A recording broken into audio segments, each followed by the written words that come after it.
4월 20일 글로벌 마켓 헤드라인입니다. IMF가 올해 세계 경제 성장률 전망치를 4.4%에서 3.6%로 하향 조정했습니다. IMF는 올해 한국의 성장률을 3%에서 2.5%로 하향 조정했습니다. 유럽 증시가 우크라이나 전쟁 양상을 주시하며 하락했습니다. 넷플릭스의 1분기 매출이 예상치를 하회하며 시간의 거래에서 급락 중입니다. 엔달러 환율이 달러당 129엔에 육박하며 20년 만에 최고치를 경신했습니다. 미국의 3월 신규주택 착공 건수가 전월 대비 0.3% 증가하며 2개월 연속 증가했습니다.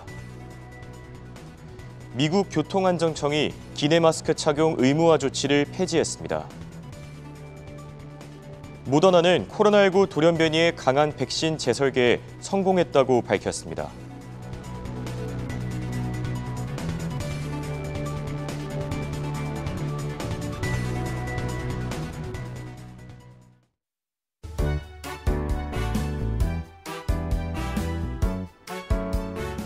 여러분 안녕하십니까? 굿모닝 한경글로벌 마켓의 이가은입니다. 안녕하십니까? 홍성진입니다.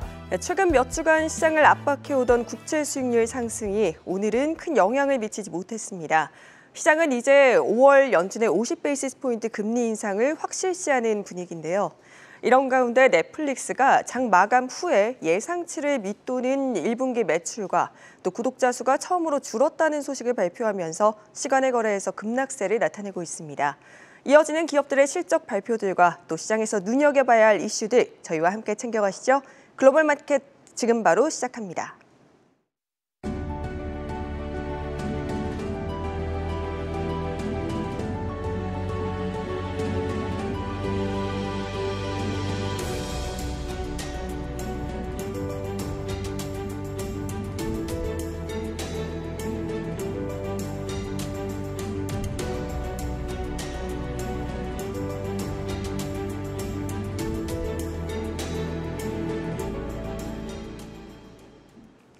일 분기 기업 실적 발표가 이어진 뉴욕 증시, 오늘 3대 지수 모두 반등에 성공했습니다.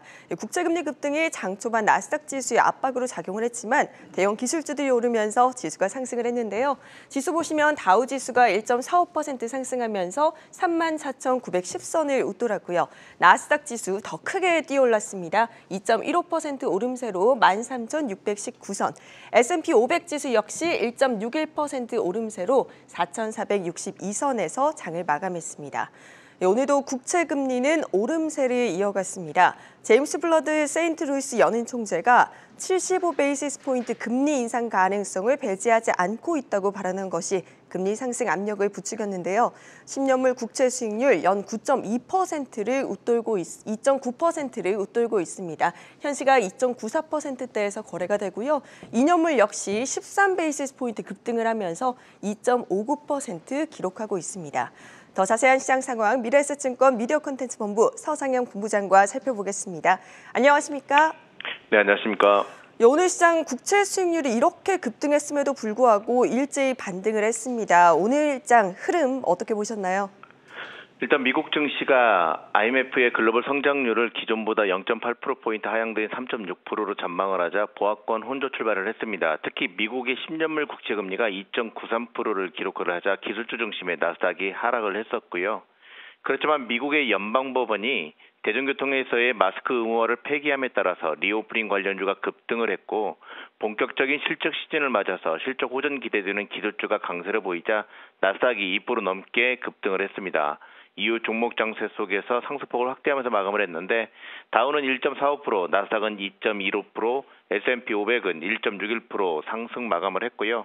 시간외로 넷플릭스가 가입자 수 감소에 따른 여파로 20% 넘게 급락을 하자 아마존과 디즈니 같은 스트리밍 관련된 종목군들이 이제 부진한 모습을 좀 보이고 있어서 시간외로는 약세를 보일 것으로 전망을 하고 있습니다. 예, 방금 언급해 주신 IMF 글로벌 경제 성장률 전망치 또한 또 금리 인상과 관련한 다양한 소식들 조금 더 자세하게 전해 주시죠. 일단 IMF가 세계 경제 전망 보고서를 통해서 올해 글로벌 성장률을 기존의 4.4%보다 0.8%포인트 하향된 3.6%로 발표를 했습니다. 에너지와 식품 가격이 빠르게 상승을 하면서 저소득 국가의 취약계층이 가장 큰 타격을 받을 것이라고 경고한 가운데 부정적인 시나리오 가능성이 더 크다라고 발표를 했습니다. 특히 공급망 불안과 높은 물가 등 경제 전반의 리스크가 급격하게 상승하고 있지만 대응 정책은 훨씬 까다롭다라고 우려를 표명했고요. 주식시장에서는 전일 세계은행의 발표로 영향력이 제한된 가운데 국제유가의 급락을 야기시켰습니다.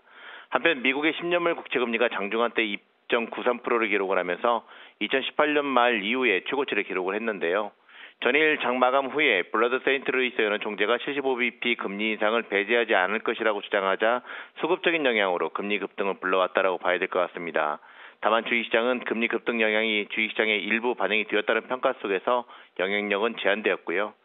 이런 가운데 미 연방법원이 바이든 행정부가 대중교통에서의 마스크 착용 의무화에 대해 무효라고 판결을 하자 리오프닝 관련 종목군이 급등을 했습니다. 특히 미국 교통안전국에서는 항공기 등 대중교통 이용객들의 마스크 의무화를 폐기한다고 발표했고요. 이 소식에 항공업종은 물론 크루즈 등 리오프닝 관련 종목군이 급등을 했고 이후 향후 실적에 대한 기대 심리를 자극한 데 따른 것으로 추정을 하고 있습니다. 오늘 미증시는 여러 부정적인 이슈에도 불구하고 강세를 좀 보였는데 이는 하락 요인들이 대부분 시장에 반영이 되었다는 평가 속에서 그동안의 하락으로 밸류에이션 부담이 완화되었고 실적 시즌인 만큼 시장 참여자들이 실적에 주목하고 있기 때문으로 추정을 하고 있습니다. 특히 대형기술주 실적 발표를 앞두고 이러한 경향들은 더욱 강화될 것으로 전망되기 때문에 실적 호전 기대 종목군에 주목할 필요가 있다고 봐야 될 것 같습니다. 예, 지금까지 미래에셋증권 서상영 본부장이었습니다. 고맙습니다. 네, 감사합니다.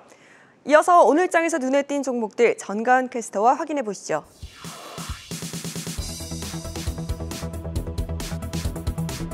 4월 19일 특징주 마감 시황 살펴봅니다. 오늘 장에서도 미국 국채 금리는 상승했지만 주요 기업들 실적 기대감에 대형 기술주들이 오르면서 일제히 반등했습니다. 그중에서 아마존이 가장 크게 올랐는데요. 3.49% 올라서 3,162달러 선에 마감을 했습니다. 아마존은 이번 여름부터 뉴저지에서 식료품 가게 사업을 시작한다고도 전했습니다. 이어서 알파벳과 마이크로소프트 또한 1% 넘는 상승을 보여줬고 메타는 3% 넘는 상승 보여주면서 217달러 선에 마감을 했습니다. 한편 테슬라는 내일 실적 발표를 앞두고 있는데요. 베런스는 실적에 대해 다소 부정적인 전해를 제시하고 있습니다. 원자재 인플레이션과 같은 요인이 배터리 가격을 오르고 있는 점을 이유로 들었습니다. 테슬라 이날장에서는 2.38% 올라서 테슬라 위로 올라갔습니다. 넷플릭스는 장 마감 이후 실적을 발표했습니다. 거의 10년 만에 처음으로 구독자가 줄었다고 발표하면서 오늘장 주가는 3% 오른 348달러에 마감했는데 시간 외에서는 20% 넘게 급락 중입니다. 스트리밍 업계 경쟁이 심화하면서 넷플릭스가 콘텐츠 제작 비용을 늘리고 있고 이를 위해 구독료를 늘리거나 비디오 게임 개발에 착수했습니다. 네, 투자자들과 애널리스트들은 넷플릭스가 매출을 늘리기 위해 어떤 조치를 더 할 수 있을지 주목하고 있습니다. 이날장 마감가는 348달러입니다. 엔비디아 주가도 살펴보시면 이날장에서 1.91% 상승했고요. 관련해서 속스 ETF는 2% 상승하여 432달러 선에 마감했습니다. 그렇다면 이어서 10종목의 마감 상황 더 살펴보겠습니다. 존슨앤드존슨은 분기 실적을 발표했는데 예상에 상회하면서 오늘장에서 주가가 3% 상승하면서 마감을 했습니다. 하지만 회사는 스스로 연간 매출과 실적 전망을 하향했고 코로나 백신 매출 전망도 공급망 문제와 불확실성한 수요 때문에 제공하지 않았습니다. 이날장 마감가는 183달러입니다. 야후를 인수한 미국의 아폴로 매니지먼트가 트위터 인수를 검토한다는 소식이 전해졌습니다. 업계에서는 아폴로가 트위터를 인수할 경우 야후와 결합하는 방안을 고려할 것으로 보고 있습니다. 하지만 트위터가 아폴로의 제안을 수용할지 여부는 확실치 않은 상태입니다. 따라서 28일 실적 발표 때 어떤 입장을 내놓을지 지켜봐야겠습니다. 이날장에서 트위터는 4% 넘게 빠지면서 46달러 선까지 내려왔습니다. 이어서 항공주는 기내 마스크 의무 제한이 풀리면서 이날 날아올랐습니다. 그중에서 아메리칸 항공이 5.66% 올라서 19.59달러까지 올라왔고요. 이어서 우버 또한 운전자와 승객의 마스크 의무화 방침을 해제하기로 밝혔습니다. 이날장에서 우버도 6% 뛰어오르면서 33달러 선까지 올라왔습니다. 보험회사 트래블러스도 손실금을 줄인 덕분에 실적이 시장 예상보다 잘 나왔습니다. 다만 파이퍼 샌들러는 회사의 기본 마진은 예상보다 좋지 않았다고 평가를 했는데요. 이날 장에서 5% 가까운 낙폭 보여주면서 마감은 $176 선에 했습니다. 룰루레몬에 대해서 트루이스트는 보유에서 매수로 투자 의견을 상향했습니다. 트루이스트는 룰루레몬이 다가오는 애널리스트 데이에 강한 5년 단위 전망과 국제적으로 확장할 계획에 관련한 더 구체적인 사안들을 발표하지 않을까 기대를 보이고 있습니다. 이날 장에서 룰루레몬이 4.41% 올라서 $404 선에 마감을 했습니다. 플러그파워는 월마트와 그린 수소를 공급하여 자재관리용 트럭에 전력을 공급하는 계약을 밝혔습니다. 오늘 장에서 플러그파워가 10% 가까운 상승폭 보여주면서 $28 선에 마감했고 월마트는 1% 오르면서 $157 선에 마감을 했습니다. 장난감 제조업체 해즈브로도 분기 매출과 실적이 예상에 상회하면서 주가가 올랐습니다. 이날 장에서 5% 상승하면서 $87 선에 마감했습니다. 마지막 종목은 BP입니다. BP가 트리티움이라는 회사와 전기차 충전기 관련한 다년간의 계약을 체결했다는 소식이 전해졌습니다. 전기차 시장에서 에너지 기업들이 어떻게 진입로를 닫고 있는지 살펴볼 수 있는 사례가 됐는데요. 이날 장에서 트리티움은 1% 넘게 상승 마감했고 BP 같은 경우에는 0.5% 오르면서 $31 선에 마감을 했습니다.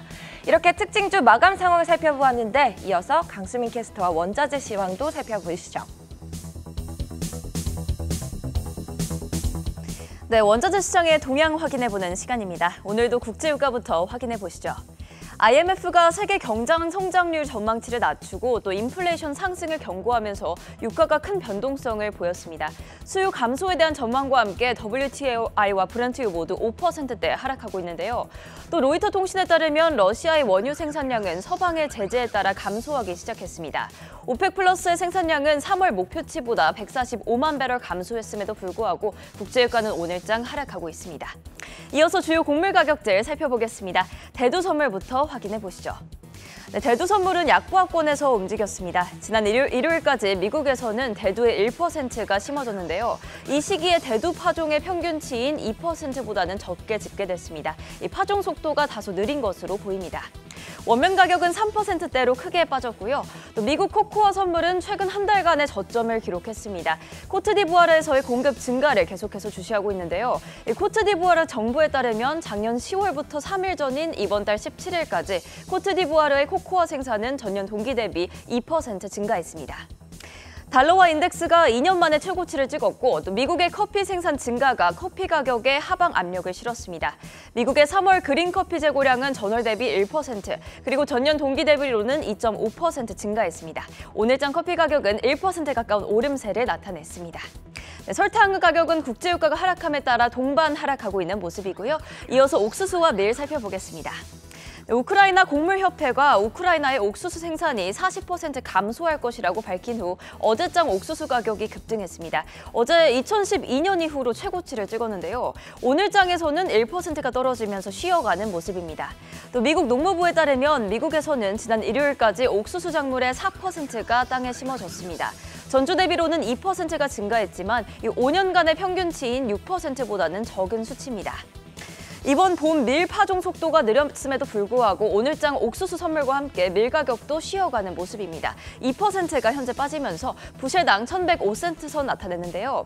한편 미국 겨울밀의 30%만이 우수 또는 최우수 평가를 받았다고 전해졌습니다.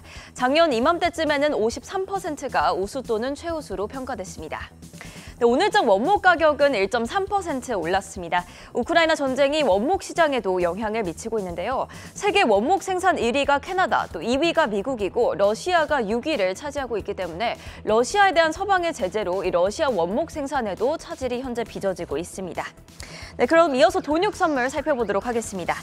네, 돈육 선물은 현지 시간 월요일에 최근 2주간의 고점까지 올랐는데요. 미국에서의 여름철 바베큐 그릴에 대한 수요 증가 전망이 이어졌고 또 가축 사료에 사용되는 곡물값이 오르는 것도 이 돈육 생산 감소에 대한 우려를 부추겼습니다.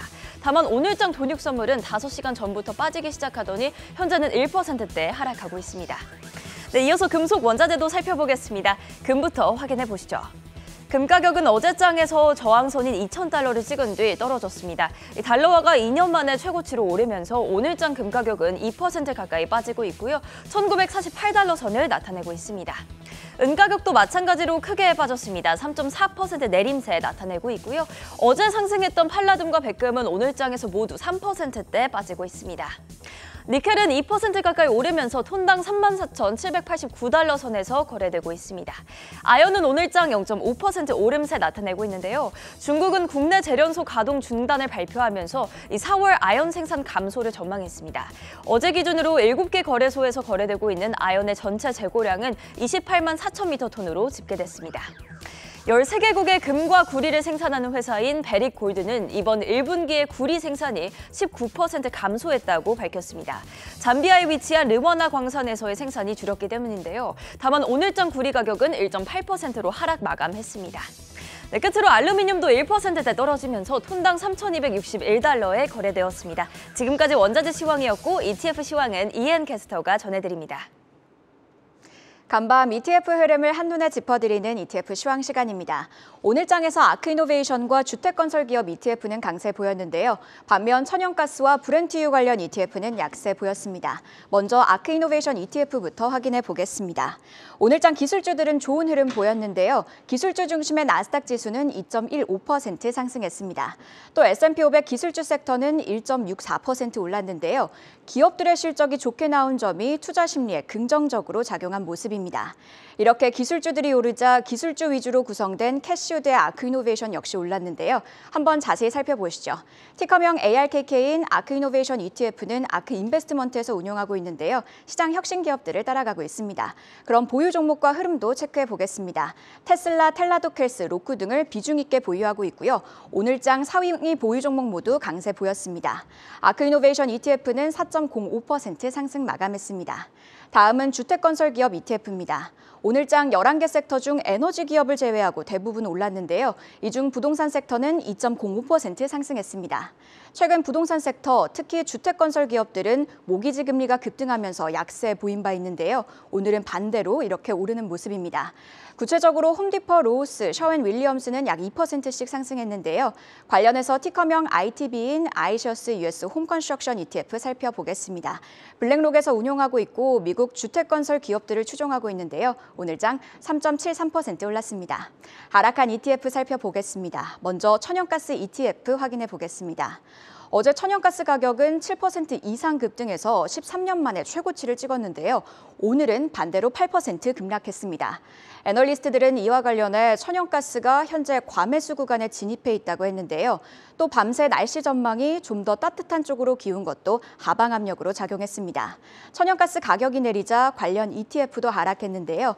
티커명 UNG인 유나이티드 스테이츠 내추럴 가스 펀드 LP 살펴보겠습니다. US 코모디티 펀드에서 운용하고 있고 미국 천연가스 선물을 따라가고 있는데요. 오늘 장 7.96% 내렸습니다. 이번에는 브렌트유 ETF 살펴보겠습니다. 앞서 원자재 시황에서도 전해드렸는데요. 오늘장 유가 약세 보였습니다. 로이터에 따르면 IMF가 세계 경제 성장률 전망치를 하향하고 인플레이션에 대해 경고하자 수요 둔화 우려가 제기됐기 때문인데요. 이외에도 달러가 2년 만에 최고치를 기록한 점도 가격을 끌어내렸습니다. 브렌트유는 약 5% 밀렸는데요. 관련해서 티커명 BNO인 유나이티드 스테이츠 브렌트 오일 펀드 LP 체크해 보겠습니다. US 코모디티 펀드에서 운용하고 있고 브렌트유 선물을 따라가고 있습니다. 4.97% 하락 마감했습니다. 지금까지 ETF 시황이었습니다.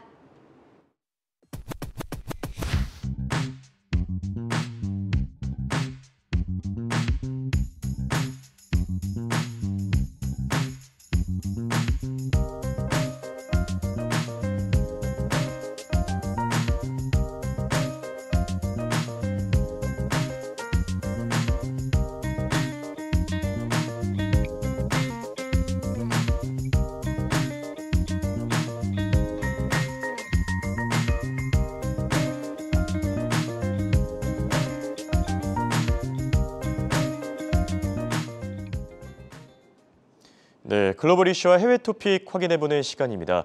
3대 지수가 기분 좋게 일제히 상승한 가운데 오늘은 어떤 이슈들이 시장에 영향을 미쳤는지 바로 체크하겠습니다. 먼저 블룸버그 헤드라인 살펴보시죠. 네, IMF가 세계 경제 성장률을 4.4에서 3.6%로 하향 조정했고 또 미국의 10년물 국채 금리가 2.94%를 돌파하면서 이 마의 3%대에 더 가까워지고 있는 상황입니다. 또 국제 유가는 5% 하락했는데 WTI의 경우에는 $100 초반까지 이제 내려왔습니다. 아무래도 이제 세계 경제 성장이 둔화될 것이다 이런 우려들이 영향을 끼친 것으로 보이는데 돌아와서 IMF, 세계은행이 어제 경제 성장률을 이제 낮췄는데 이번엔 IMF 역시 낮췄습니다. 그 이유와 또 배경에 대해서 자세하게 짚어주시죠. 네, 어제 세계은행에 이어서 국제통화기금 IMF도 올해 세계 경제 성장률 전망치를 3.6%로 제시했습니다. 당초 예정했던 것에 비해 대폭 하향 조정된 수치인데요. 지난 1월의 전망치인 4.4%보다 0.8%포인트 내려갔고 6개월 전인 작년 10월의 전망치인 4.9%와 비교하면 무려 1.3%포인트 떨어졌습니다. IMF는 내년의 성장률도 올해 전망치와 같은 3.6%로 예측했습니다. 이 역시 1월의 전망치보다 0.2%포인트 내려간 셈입니다. 이에 더해 지난해의 세계 경제 성장률은 1월의 전망치보다 소폭 오른 6.1%로 수정해서 추산했습니다. 따라서 IMF의 직전 전망치와 비교하면 작년 성장률은 올랐지만 올해와 내년 성장률 전망치는 일제히 내리막길을 걷게 됐습니다. 또 IMF는 2023년 이후 성장률은 중기적으로 약 3.3%로 감소할 것으로 내다봤습니다. IMF는 이번 발표가 우크라이나 사태가 우크라이나에 국한된다는 전제에다가 지난 3월까지 발표된 서방의 러시아 제재 조치만 반영된 것이라고 부연 설명했습니다. 또 코로나19 팬데믹의 타격도 크다고 가정했다고 덧붙였습니다. 다시 말해서 전쟁의 상황이 심각해지거나 러시아에 대한 추가 제재가 나오거나 혹은 변이 바이러스가 발생하는 등 돌발 변수가 나온다면 이 상황이 더 악화될 수도 있다는 겁니다. IMF는 우크라이나 사태가 올해 세계 경제 성장에 상당한 둔화에 일조하고 있다고 우려했습니다. 특히 우크라이나의 국내 총생산 GDP는 두 자릿수의 큰 낙폭을 보일 것이고 러시아 역시 대규모 위축 가능성이 크다고 단언했습니다. 또 많은 나라가 러시아와 상업적 관계를 단절하고 있어서 사태가 조금 나아진다고 해도 당분간 경제 회복이 어려워질 위험성이 있다고 우려했습니다. 전쟁의 여파로 각국의 인플레이션이 훨씬 더 오랫동안 높은 수준을 유지할 것이라고 말하기도 했습니다. 수급 불균형과 원자재 가격의 추가 상승을 걱정하기도 했는데요. 중앙은행들의 빠른 대응을 강조했습니다. 중국의 코로나19 봉쇄령도 언급했습니다. 전쟁뿐 아니라 코로나19 사태 역시 아직 끝나지 않았기에 이를 잡기 위한 모든 수단을 써야 한다고 제안했습니다. 네, 전망치를 3.6%까지 낮췄지만 상황이 더 악화된다면 더 낮출 수 있다라고 시사한 점 참고하시기 바라고요. 이어서 CNBC 헤드라인 살펴보겠습니다. 네, 리비안 CEO는 전 세계의 배터리 대란이 향후 20년간 지속될 것이라고 전망했고 또 중국 테슬라 공장이 운영을 재개했습니다. 다만 현재 부품 재고는 약 일주일 분량만 확보한 그런 상황이고 마지막으로 미국과 유럽의 합작 자동차사인 스텔란티스가 러시아의 생산 공장이 이제 가동 중단됐다면서 러시아의 제재로 인한 물류 차질이 영향을 끼치고 있다고 밝혔습니다. 돌아와서 리비안 CEO의 이번 전망, 사실 코로나19 사태 이후 안 그래도 전기차 시장이 좀 많이 어려운 상황인데 이번 발언으로 인해서 과연 배터리 대란이 어디까지 지속될 것이냐라는 우려가 끊이질 않고 있습니다. 바로 전해주시죠. 네, 공급망 병목 현상에 전쟁까지 더해지면서 반도체 수급난에 고전하고 있는 자동차 업계에 이제는 배터리 부족까지 겹칠 수 있다는 불안감이 점차 커지고 있습니다. 미국의 전기차 업체인 리비안이 이 칩 부족은 그저 약과였다라고 단언했습니다. 전기차 생산업계가 배터리 부족에 직면할 수도 있다. 이것은 현재의 반도체 위기보다도 훨씬 클 수 있다라고 경고했습니다. 이 자동차 업계는 반도체의 파동과 비슷한 배터리 파국을 맞이할 것이라는 불안감에 이 코발트와 리튬 그리고 니켈 등 전기차 배터리 제조용 원자재 확보에 사활을 걸고 있는 상황인데요. 이 자체 배터리 생산 공장 건설 계획을 세우는 등 대책 마련에 빠르게 나서고 있습니다. 이 리비안은 현재 전 세계의 배터리 생산량은 앞으로 10년 동안 필요한 규모의 10%에도 미치지 못하고 있다라고 말했습니다. 이는 거의 공급망의 90%에서 95%는 존재하지 않고 있음을 의미하는 건데요. 이 전기차에 대한 수요는 증가하고 있지만 생산은 감소하고 있다는 것을 직접적으로 보여주고 있습니다. 이 같은 사태가 20년이 더 지속될지도 모른다고 하니 우려가 되지 않을 수가 없습니다. 테슬라도 리튬 가격이 말도 안 되는 수준으로 급등했다라고 말했습니다. 이에 더해 이제는 우리가 리튬을 직접 채굴하고 정제해야 할지도 모른다라고 전하기도 했습니다. 실제로 리튬 가격은 올해 들어서만 약 80% 넘게 올랐습니다. 친환경 에너지 생산 기업들도 전력 저장용 배터리 생산을 늘릴 예정이어서 원자재를 확보하기 위한 경쟁은 더욱더 치열해질 전망입니다. 심지어 배터리 제조 비용도 오르고 있습니다. 리튬 이온 배터리 가격에서 원자재가 차지하던 비중은 2015년 40%에서 현재 80%로 증가한 상태입니다. 따라서 반도체와 배터리 부족에 따른 자동차 업계 고전도 계속 이어질 것으로 보입니다. 현재는 빨간불을 켜고 있습니다만 해당 소식에 한때 리비안의 주가는 크게 빠지기도 했습니다. 네, 이 전기차 기업들의 배터리 대란이 과연 어디까지 장기화될지 해당 소식 참고하시면서 살펴보시면 좋을 것 같고요. 다음은 마켓워치 헤드라인 살펴보겠습니다. 네, 잭 도시 전 트위터 CEO가 트위터 이사회가 무능하다면서 이사회에 기능 장애가 발생했다라고 밝혔고, 또 데이비드 아인혼, 헤지펀드계의 거물로 알려진 인물이죠. 연준의 금리 인상이 인플레이션 고공행진을 막지는 못할 것이라고 밝혔습니다. 마지막으로 미국의 3월 신규주택 착공 건수가 공개됐는데 전월 대비 0.3% 증가하면서 예상치를 상회했습니다. 돌아와서 잭 도시의 이번 발언, 지금 트위터와 관련해서 계속 갑론을박 이어지고 있는데 어떻게 보면 머스크와 지금 연합전선을 구축했다고 볼 수 있겠습니다. 어떤 내용들을 언급했습니까? 네, 트위터를 둘러싼 패권 다툼이 치열해지면서 과연 트위터는 누구의 손에 들어가게 될지 관심이 쏠리고 있습니다. 일론 머스크가 트위터를 인수하지 못하게 될 것이라는 업계의 예측도 만만치는 않은 가운데 트위터 창업자로 알려졌고 현재는 트위터의 이사를 겸하고 있는 잭 도시가 머스크의 손을 들어 화제가 되고 있습니다.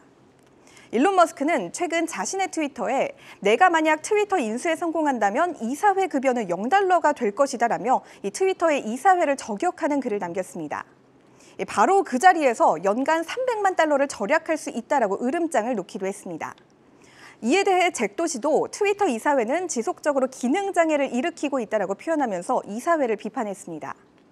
또 실리콘밸리의 유명한 속담인 좋은 이사회가 좋은 회사를 만들지는 않지만 나쁜 이사회는 반드시 회사를 망하게 한다라는 속담을 인용해서 다시 한번 머스크의 편을 들었습니다. 전문가들은 도시가 자신의 주식을 이사회에 뺏긴 것이 이번 설전의 원인이다라고 설명했습니다. 도시는 현재 트위터 이사회의 이사지만 오는 5월 주총이 끝나면 임기가 만료돼서 이사회를 떠나야 하기 때문입니다. 현재 트위터의 주가는 그 폭이 크지는 않지만 내리막길을 걷고 있습니다. 하지만 자산운용사인 아폴로도 트위터 인수전에 참가할 것을 고려하고 있다는 소식도 전해지면서 머스크가 퇴짜를 맞을 것이라고 예상하는 이들도 많았지만 그럼에도 불구하고 트위터에는 개인의 매수세가 끊임없이 쏠리고 있는 것으로 분석되고 있습니다. 네, 트위터 해당 소식에 오늘 4% 가까운 주가 급락세가 나타났었죠. 이제 아폴로까지 인수전에 참여하면서 과연 트위터를 둘러싸고 어느 쪽이 가져가게 될지 귀추가 주목되고 있는 상황이고요. 마지막으로 월스트리트저널 헤드라인 살펴보겠습니다. 네, 미국의 이제 우버와 리프트, 대중교통으로 잘 알려진 이제 업체들이죠. 마스크 의무 조치를 해제하는 것을 검토하고 있는 단계에 있고, 또 모더나가 이제 변이 바이러스 전용 백신에 재설계하는 데 성공했다라고 밝혔습니다. 마지막으로 넷플릭스의 1분기 매출이 예상치를 하회했는데 사실 해당 소식에 오늘 시간 외 거래에서 20% 넘게 빠지기도 했죠. 또 구독자 수 역시 10년 만에 처음으로 감소했다는 소식에 넷플릭스 투자자들이 좀 많이 우려하고 있는 상황입니다. 돌아와서 우버와 리프트의 이번 조치, 사실 한국에 이어서 미국도 이제 엔데믹 대열에 합류했다라고 볼 수 있겠습니다. 해당 내용 전해주시죠. 네, 우리나라에서도 실내외 마스크 착용을 제외한 모든 방역 조치가 해제 수순에 들어갔는데요.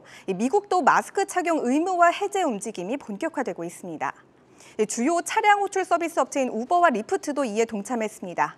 이 방역 정책의 가장 보수적인 분야로 꼽혔던 대중교통마저 마스크 벗기에 동참했으니 앞으로 다양한 변화들이 일 것으로 보입니다. 우버는 앞으로 운전기사와 승객은 우버를 이용할 때 마스크를 착용하지 않아도 된다고 밝혔습니다. 코로나19 팬데믹 초기부터 시행했던 의무화 조치를 폐기한 겁니다. 또 승객이 운전기사 옆좌석에 타지 못하도록 한 조치도 종료합니다. 이제는 뒷좌석 외에 앞좌석에 앉아도 됩니다. 리프트 역시 차량 내에서 마스크 착용은 이제 선택사항이라고 언급했습니다. 의무화 조치를 공식 폐기한 건데요. 역시나 승객의 앞좌석 탑승도 허용하기로 했습니다. 우버와 리프트의 이 같은 조치는 대중교통시설에 부과한 바이든 행정부의 마스크 의무화 연장 결정을 연방법원이 무효화한 데 따른 겁니다. 이에 따라 미국 교통안전청 TSA 역시 비행기와 기차 그리고 버스 등을 이용할 때 마스크 착용을 의무화하지 않기로 했습니다. 그 즉시 주요 항공사인 델타 항공과 유나이티드 항공, 아메리칸 항공과 사우스웨스트 항공은 공항과 항공기 내에서 마스크 착용을 의무가 아닌 선택으로 조정한다고 공지했습니다. 항공주뿐 아니라 차량 호출 업체들까지 빠르게 뒤따른 셈입니다. 해당 소식에 우버와 리프트의 주가는 고공행진하고 있습니다. 리오프닝이 다가오면서 항공주 역시 날개를 돋친 듯 날아오를 것이라는 분석이 따르고 있습니다. 네, 날개를 이제 돋친 듯 날아오른다. 상당히 재미있는 표현이네요. 이렇게 미국의 방역 조치까지 오늘은 확인해봤습니다. 지금까지 최보아 캐스터와 함께했습니다. 네, 굿모닝 환경 글로벌 마켓은 7시 30분까지 계속됩니다.